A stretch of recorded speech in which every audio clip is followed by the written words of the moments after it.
She's on the phone. She's gonna reject me. No, that's bull. Say you look very cute today. Thank you so much. I love your smile too. Thank you. Nice meeting you. Take care. We'll talk. We'll talk. Okay, bye bye. Damn, I can't say anything to them. That's a whole family. That would be weird. No, that's bull. Morning, guys. On vacation? Yeah. Welcome to Miami. Hey guys, was delayed. We missed our connection. We're heading to Peru. Enjoy the sun while you got it. Okay. Have a good day, guys. Enjoy. Yeah, let's go. She seems busy. She might be on the phone. Can I just say, you look very cute today. Thank you. Are you on the phone? It's a recording. Just wanted to tell you that. That's all. Thank you so much. Have a good day, all right? Yeah, let's go. I can't give a compliment. She's in the middle of a photo shoot. That would be weird. No, that's. I can still give the compliment. You look very nice. I like the whole vibe with the flowers and the outfit. It's gonna come out great. Yeah, let's go. Don't let that doubt or concern or that weak voice in your head stop you from taking action and making progress today. Yeah, welcome to the Dojo, baby, man. Have no fear, TyKwonDoe is shit, man. Dojo to the moon, to Saturn, and we leaving the solar system. LIMPS when you know we exist. You dig, 400K pack on the way. Now listen, if you just watched that video, if this guy walking up to women, people's families, complete strangers in public, and how is he so comfortable? How can he dominate that invasive thought, that second guessing, or that anxiety that almost takes over when a person is trying to get out of their comfort zone? This is something I myself once struggled with before, as I consider myself extremely introverted. But y'all see my social skills, my conversation skills, that charisma, and that mouthpiece. And y'all really don't think that you as an introvert or a person who lacks social experience can achieve or can grow into. And it's actually much simpler than you think. We're going to get to it by the end of this video, because I'm going to talk about 3 major important things to getting yourself over that hump in social life. And it'll benefit every aspect of your life. If you're new to the channel, welcome to the dojo. If you're not, then you know we talk about many different topics, but it's going to be a new angle today. Because usually we talk about the communication, the charisma, the charm, the seduction, and all that. But I want to get into that first thought versus that intrusiveness, that invasive thought that you really can't seem to get over when you're trying to approach a woman, take a new risk, or change your life, honestly, in any small way or any big way. You feel like you're running in place. You feel like you're stuck. You feel like you've been bullshitting for so long. You feel like nothing's changing. Number 1, I've been reading this really good book, right, called The Mountain Is You. So number 1, I want to talk about, the book makes a distinction between invasive versus intuitive thoughts. Invasive thoughts and intuitive thoughts. And oftentimes they can come up to us in the moment, right? In the spur of the moment. How do we seize the moment when we have such invasive thoughts? He gave an example of this in his approach. Oh, she's not going to talk to me. She's on the phone. Oh, I don't know this family. I shouldn't speak to them. Oh, she's going to reject me. I'm not her type. I'm not tall enough. I'm not handsome enough. These are invasive thoughts. The book, The Mountain Is You, makes a distinction between invasive and intuitive thoughts. How invasive thoughts come with a sort of a pressure, a chaos, a panic, versus intuitive thoughts are very calming. They give us a calmness. Another trademark of intuitive thoughts is that they help you understand yourself.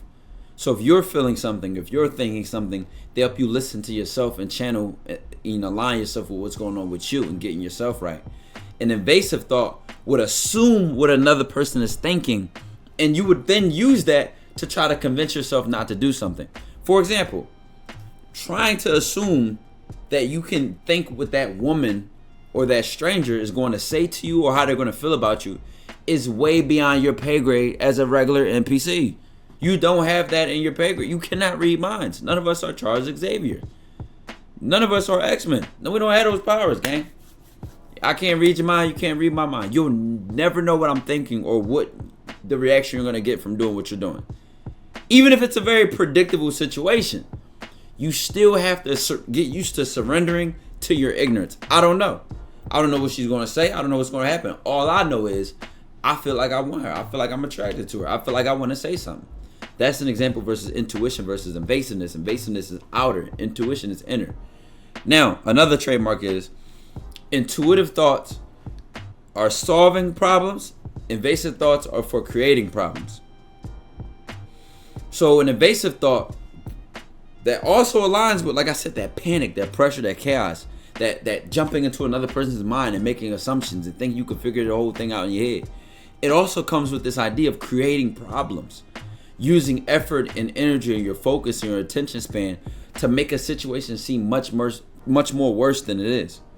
So all of this shit comes in together like a three-headed snake, or like the big bad wolf, and it all makes sense.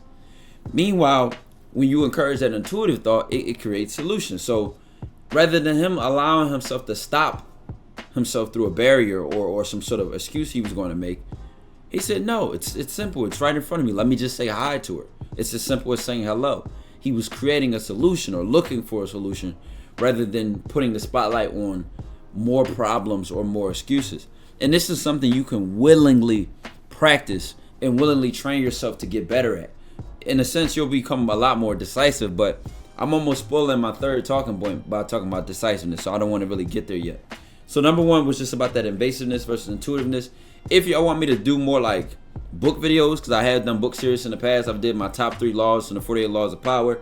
That video, the thumbnail or the title should be like somewhere right here.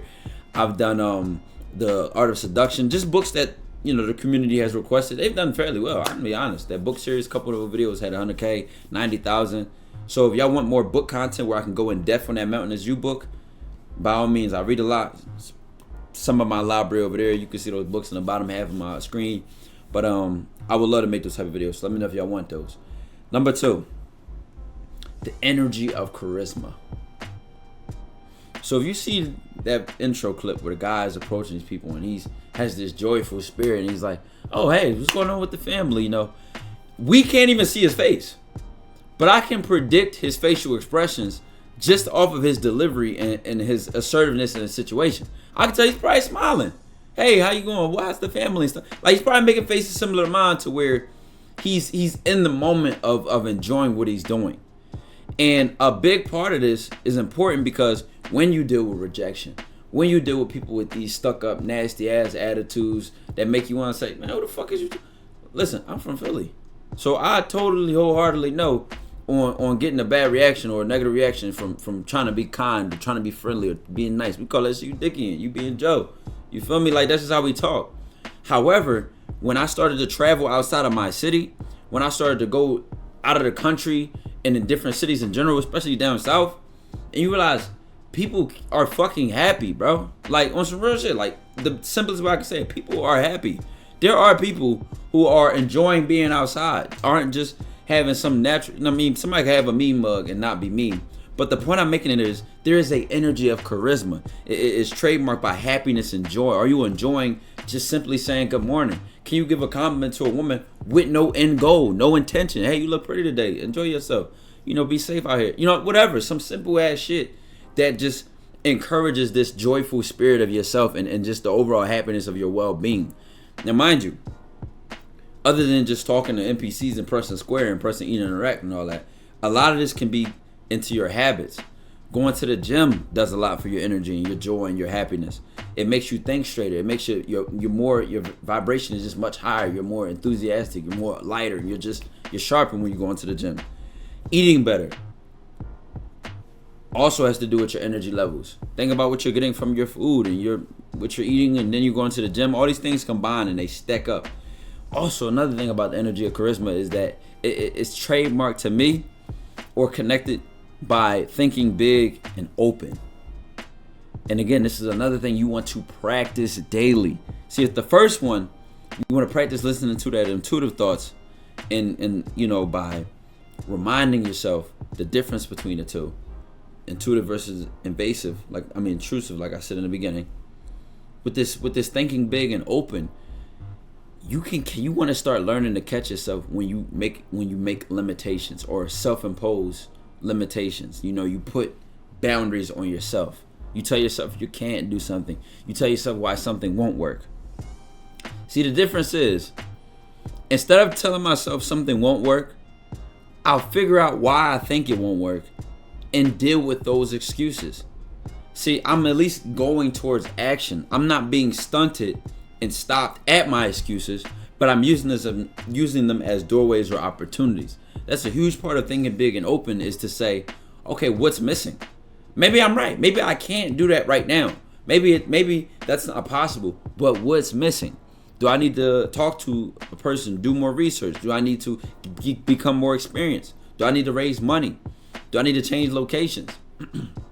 Think about the excuses that you're making and be very direct with them. Be very direct with them. And that'll encourage you to think big and more openly. And as you do this, you start to see some progress in your life.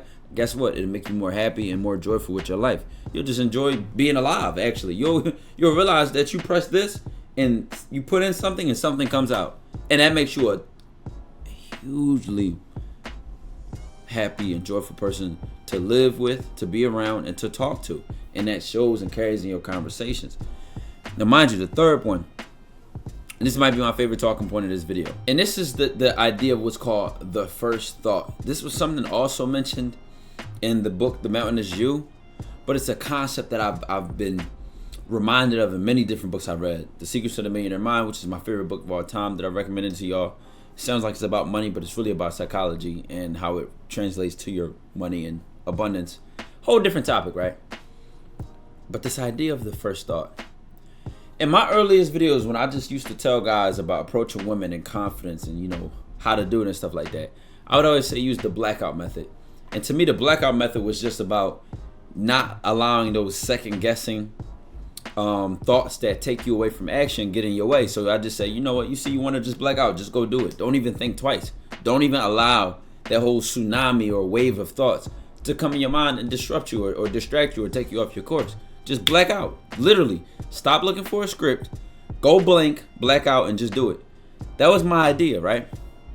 But this book, The Mountain Is You, talks about this idea of the first thought. And it more so has to do with the first point I mentioned, which was intuition versus an invading thought. Let me grab this book real quick. I'm going to read. This is the book, by the way. That's what it looks like. Author Brianna West. I'm going to read an exact paragraph, little mini paragraph from this book to go exactly what I mean about this first thought, why it's so important, why it'll help you build confidence, why it'll change how quickly you interact, how good you can seize the moment, and how much you interact with all of your life, and why second guessing is bad, and why confidence comes from consistency. It's all in the first thought. Let's get to it. First and foremost, understand that your instinct can serve you immensely in the present moment.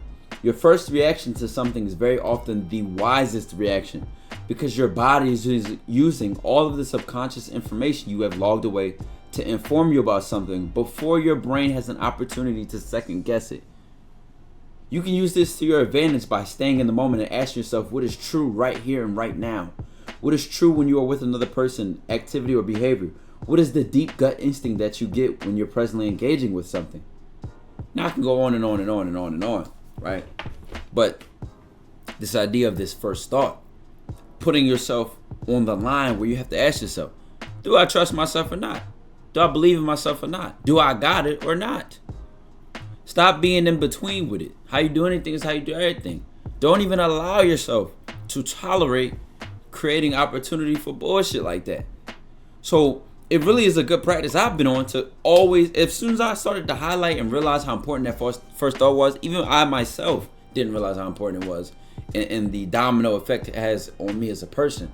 But as I started to realize how important this was, I've made it a daily and consistent thing to recognize my first thought and give it strength and give it power and encouragement from myself, from my inner self, and follow through with it. It could be simple little things. I'm gonna give y'all a bunch of examples.